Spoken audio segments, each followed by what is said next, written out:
அழகிய கிராமத்தில் ராமசாமி என்ற விவசாயி வசித்து வந்தார். அவர் வெண்மையான கோழி ஒன்றை வளர்த்து வந்தார். நாள்தோறும் வேளாண்மை செய்து முடித்த பின் அந்த கோழியிடம் பேசி விளையாடி மகிழ்வார். பசுமையான காடுகளில் இருவரும் ஓடி ஆடி மகிழ்வார்கள். ஒரு நாள் அந்த கோழி காட்டிற்குள் சென்று மாயமானது. பொன்னி, பொன்னி, எங்கு போன? ஐயோ, என் ஆசை பொன்னி, எங்கே போனாய் என்று தேடி அலைந்தார். இரண்டாவது நாளும் ஆகிவிட்டது.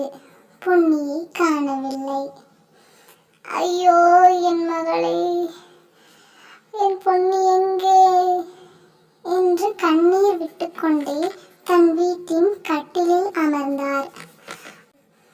காலை எழுந்து வீட்டின் வாசலில் நின்று கண்களை திறந்து பார்த்தார். வீட்டின் வாசலில் ஓர் அழகிய சின்ன பெண் குழந்தை நின்று கொண்டிருந்தது. தாத்தா, நான் தான் பொன்னி என்று கூறினாள். ராமசாமி பெரும் அதிர்ச்சியில் உறைந்தார்.